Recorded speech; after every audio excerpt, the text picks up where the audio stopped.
સદગુરુ મહારાજની જય.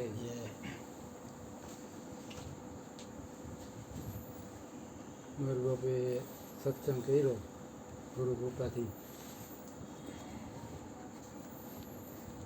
એ આપણે સાંભળી જ છે કે બાકી ખાસ બોલી ભાઈ સુધરવાનું ગુરુજીને છે.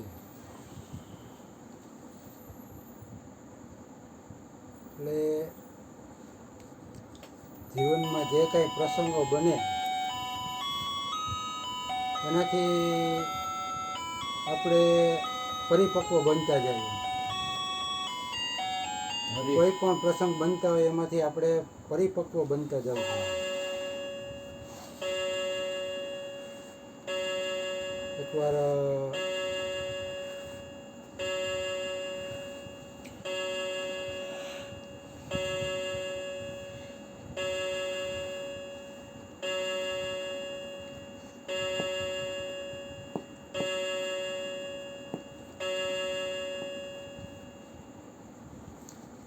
થોડો ટાઈમ પહેલાં સત્સંગ હતો. આપણે ભાઈ કોણ કીધું છોટુભાઈના હમણાં ભાઈ જયાબેન ગુજરી ગયું. હા આપણે આ ભાઈ ઓલા ભાઈ રવજીભાઈની આ સત્સંગ હતો ગુરુજીનો. ત્યારે ત્યાં એણે વાત કરી હતી કે હરજીવન બાપા એમ કહેતા કે તમે જે કોઈ પણ જીવને ઉપદેશ આપ્યો, ઉપદેશ આપીને એને શું બનાવ્યું? તો કે એને ભગવાન બનાવ્યું, પરમાત્મા બનાવ્યો. તો કે પરમાત્મા બનાવ્યો પછી તો ગમે એમ એ કે કરે, તમારે યાદ રાખવાનું કે એને તમે પરમાત્મા બનાવ્યો. પછી પરમાત્મા તો ગમે એ કરે એમ. તમે બનાવ્યો એટલે વાત પૂરી થઈ ગઈ. બરોબર. ભગવાન તો ગમે એ કરે હોય બાપા, મરી જાય ને ગુરુના ઓઠા નીકળી જાય ને. એટલે ગમે એ પ્રસંગો બને તો એ કાંઈ ને કાંઈ આપણા જીવનમાં પરિપક્વતા આવવી જોઈએ. અને ખબર છે કે ભાઈ ધાર્યું કાંઈ આપણું થવાનું નથી, ધાર્યું ધણીનું થાય. એ હમણાં આપણે બાબાએ શરૂઆતમાં ધૂન ગવડાવી રામની, રામ નામની, શ્રી રામ જય રામ જય રામ જય રામ જય રામ. એટલે રામને યાદ કરીને એટલે તરત એની પાછળ એક વસ્તુ લાગે કે વચને આયલા. રઘુકુળમાં જન્મ થયો એનો, અને રઘુકુળની એ રીત હતી કે રઘુકુળ રીતિ સદા ચલી આવી, પ્રાણ જાય પર વચન નથી. તો રામ જેવા રામ પિતાના વચને રાજગાદી છોડી અને વનવાસ સ્વીકાર્યો. તો એનું નામ રહી ગયું, એમ ઇતિહાસમાં રહી ગયું. તો એવું જ એક નામ ગુરુના વચને હાલેલા રામની વખતે જ સબરીબાઈનું આવે. સબરીબાઈને કીધું એના ગુરુજીએ કે તારી મારું તો કામ કે પૂરું થઈ ગયું, હું તો કે દેહ છોડી દઈશ, પણ આ આશ્રમ તું સંભાળજે અને તારી આશ્રમે કે રામ પધારશે. બસ તો એ ગુરુના વચને એક એને આખું જીવન સમર્પિત કરી દીધું રાહ જોવામાં.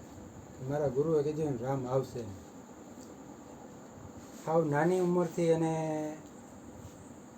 એ વચનને યાદ રાખી અને છેક વૃદ્ધત્વ આવ્યું, એની કે જીવન સમાપ્તિના આરે આવી ગયું ત્યાં સુધી એણે એ વચન નિભાવ્યું.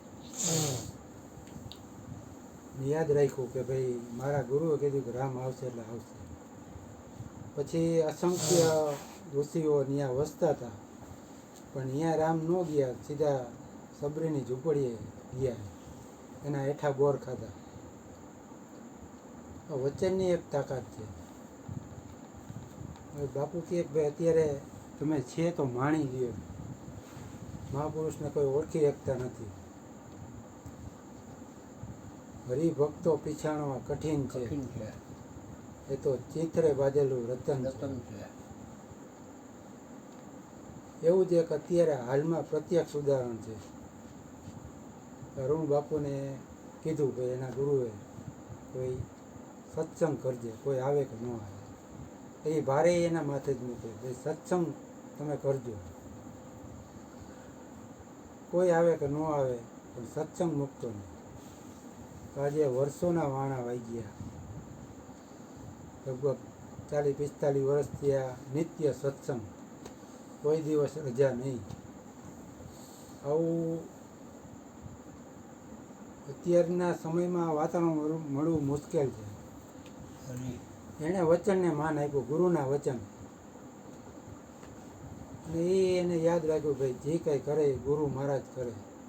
ગુરુ પાસે એને વચન લઈ લીધું ભાઈ બોલવાનું કામ તમે કરજો. એ બોલવાનું નહીં, બધું કામ એને જ સોંપી દીધું છે. અને અત્યારે આપણે એ પ્રત્યક્ષ અનુભવી છે. તો વચનનું મહત્ત્વ ખૂબ છે. વચન યાદ રાખવું, વચન ચૂકો 84માં જાય. વચનની મહત્વતા વધારે છે. અને અંતે સુધરવાનું ગુરુજીને છે એ યાદ રાખી વચન સંભાળી જાણજો. બોલીએ સદગુરુ મહારાજની જય. બોલું બોલું ધારેલું થતું ધારેલું અટકી